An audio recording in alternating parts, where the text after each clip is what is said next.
नमस्कार, मैं डॉक्टर रजनीश कुमार आप सभी का एक बार फिर से हार्दिक स्वागत करता हूं।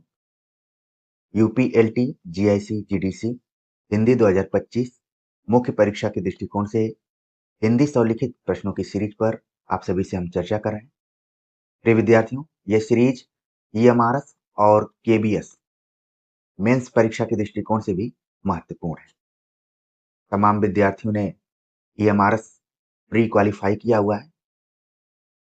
इस रिजल्ट के बाद पहली बार हम इस प्रश्न पर बातचीत कर रहे हैं, यानी कि 66 तक जो भी हमने चर्चा की थी, तब तक ईएमआरएस का रिजल्ट नहीं आया था। तो तमाम विद्यार्थी थोड़ा असमंजस में थे कि पहले रिजल्ट आए, इसके बाद हम तैयारी करेंगे।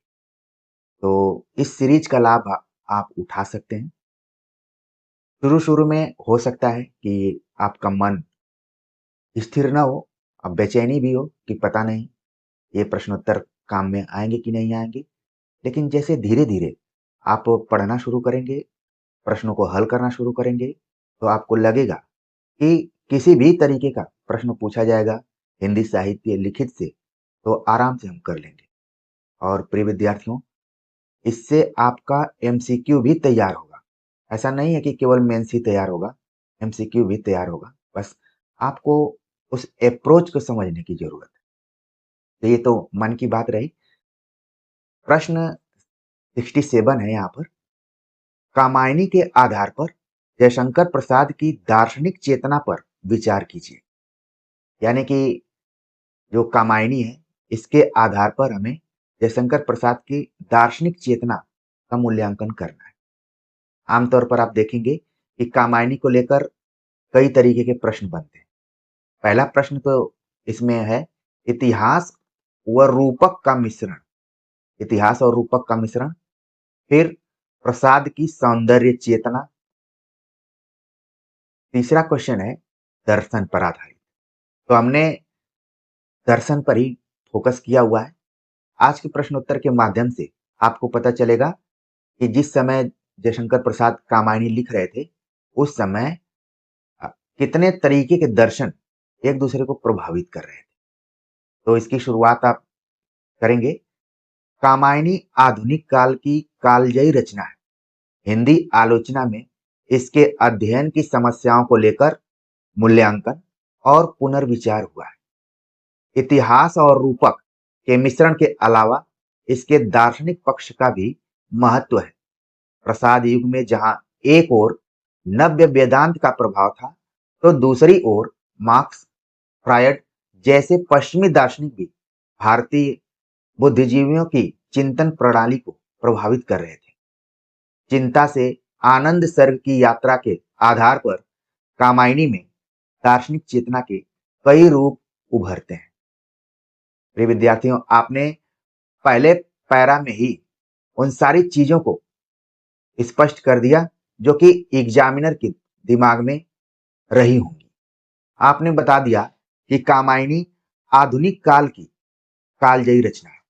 एक किताब आपने पढ़ी होगी नंदुलारे वाजपेयी की कि 20वीं शताब्दी की रचना है, या फिर हिंदी आलोचना।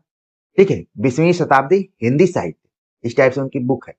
इसमें कामायनी जिस समय लिखी गई थी, वो चल रहा था 20वीं शताब्दी, यानी 1935 में ये रचना लिखी गई और 15 सर्ग हैं इसमें।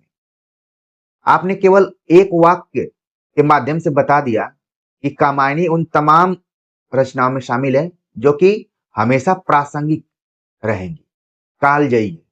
हर देश काल वातावरण में इसका महत्व रहेगा। दूसरे वाक्य में आपने बता दिया कि हिंदी आलोचना में इसके अध्ययन की समस्याओं को लेकर, हमने हिंदी आलोचना में आप सभी को बताया था कि कामायनी के अध्ययन की समस्याएं एक आलोचक की पुस्तक ही है। आपके दिमाग में आ गया होगा यदि आप एमसीक्यू तैयार कर रहे होंगे। जो विद्यार्थी स्किप करके आगे बढ़ गए होंगे, वो बहुत नुकसान कर रहे होंगे अपना। इसलिए एक एक शब्द सुनने की कोशिश कीजिए। ठीक है, कामायनी के अध्ययन की समस्याओं को लेकर विचार विमर्श किया गया है। फिर एक आलोचक ने लिखा कामायनी का मूल्यांकन। कुछ आलोचकों ने लिखा कामायनी का पुनर्मूल्यांकन। एक बहुत फेमस किताब आई कामायनी एक पुनर्विचार। आप इस वाक्य के माध्यम से कम 4 से 5 आलोचकों की तरफ संकेत कर दिए।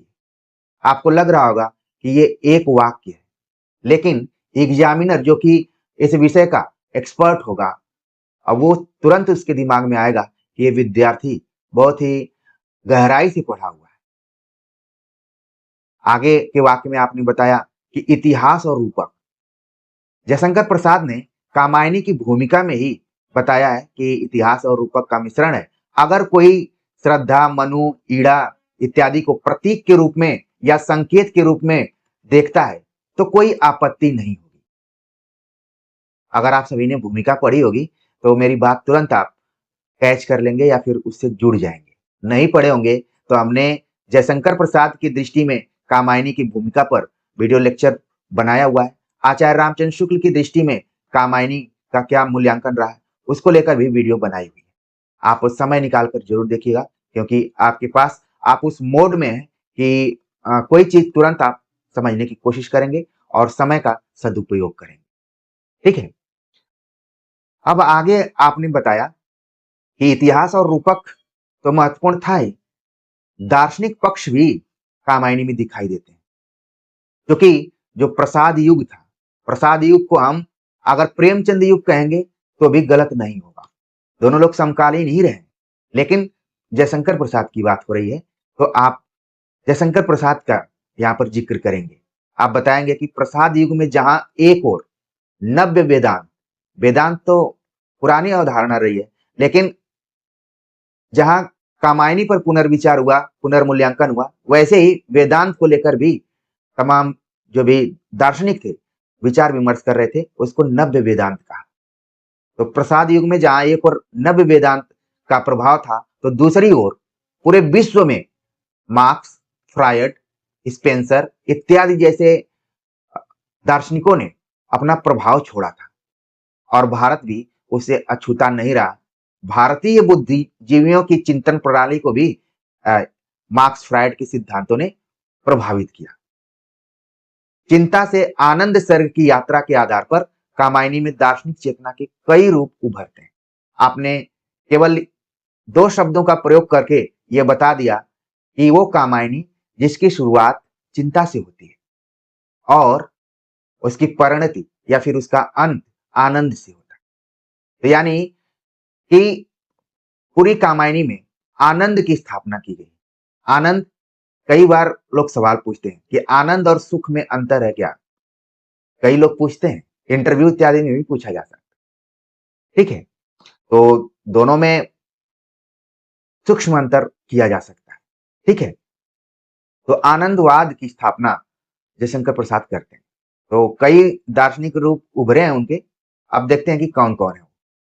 पहला है आनंदवाद या समरसतावाद।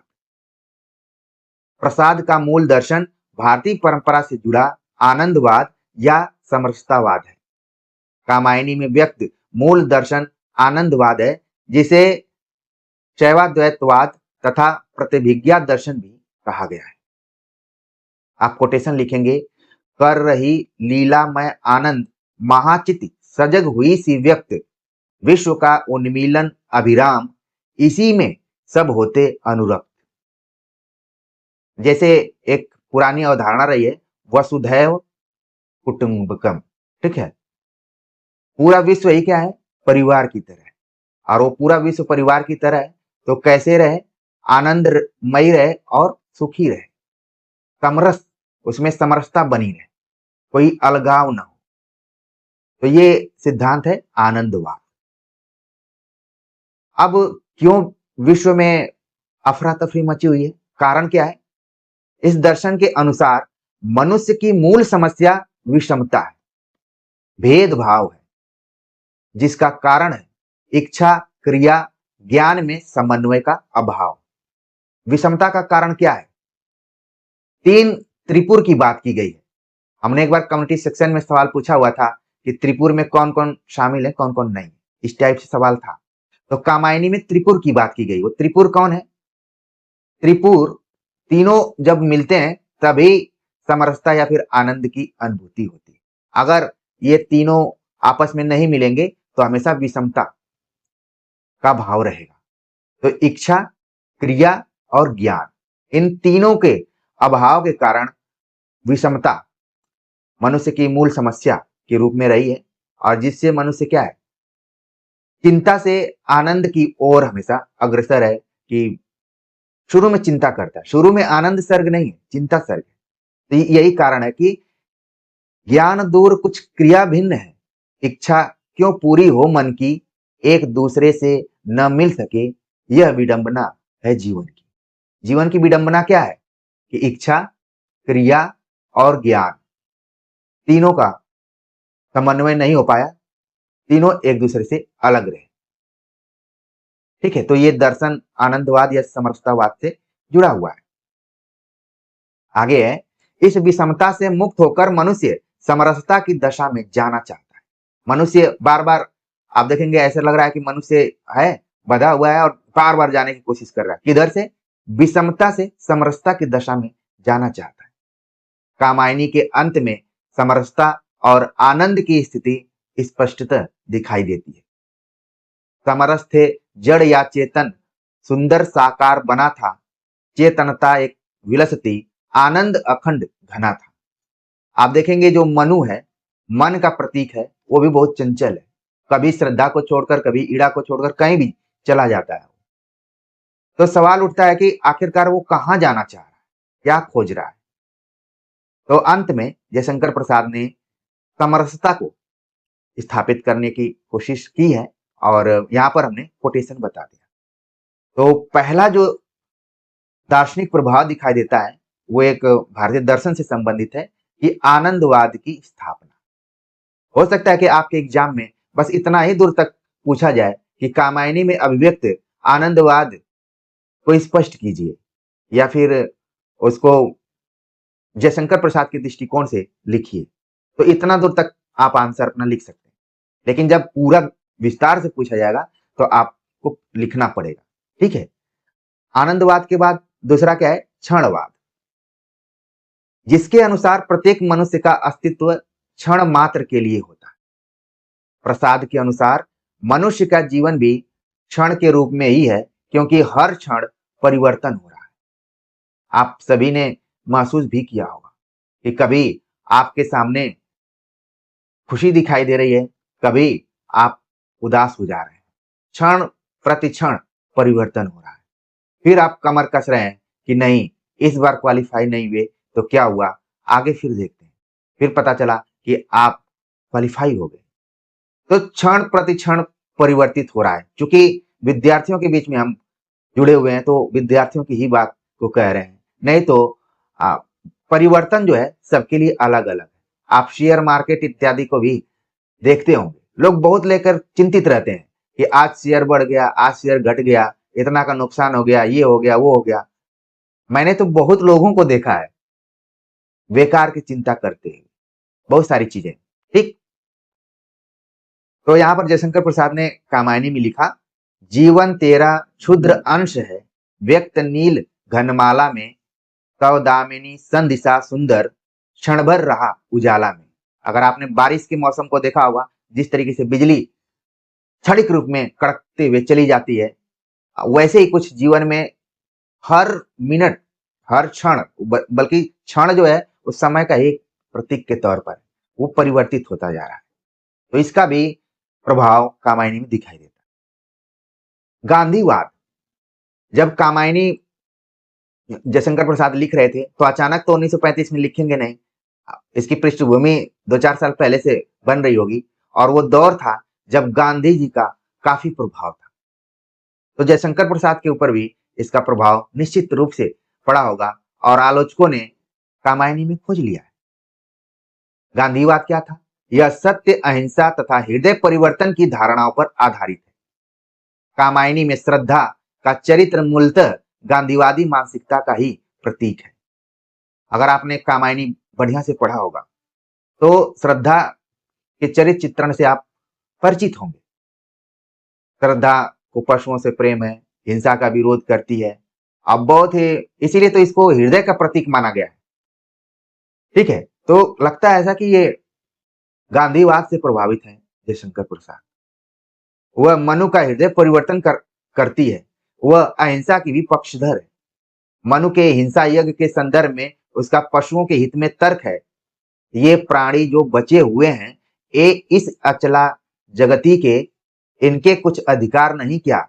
ये सब ही हैं फीके। यानी कि मनुष्य जाति के अलावा अन्य जो प्राणी हैं, उनके प्रति श्रद्धा का झुकाव है। ऐसा लग रहा है कि श्रद्धा एकदम से कहा जाए कि परफेक्ट मनुष्य की श्रेणी में, और इसको गांधीवाद से जोड़ा गया। मनोविश्लेषणवाद, आप देखेंगे ये वो दौर है जब चारों तरफ फ्रायड के सिद्धांत का प्रभाव दिखाई पड़ रहा है। तो कामायनी में भी एक तरीके से आप देखेंगे कि कहीं न कहीं मनु के माध्यम से, श्रद्धा के माध्यम से, ईड़ा के माध्यम से मनुष्य के मन का विश्लेषण भी किया गया। ये तो प्रतीक के रूप में है। तो आप लिखेंगे कि इसके प्रवर्तक फ्रायड के अनुसार मनुष्य की व्याख्या मूलतः उसकी काम चेतना यानी लिबिडो के आधार पर होती है। हालांकि इस वाद का प्रभाव प्रसाद पर कितना था बताना कठिन है। कई आलोचकों का मानना है कि जो काम की बात की गई, आप देखेंगे कि कामायनी में एक सर्ग भी है, काम, वासना, ठीक है।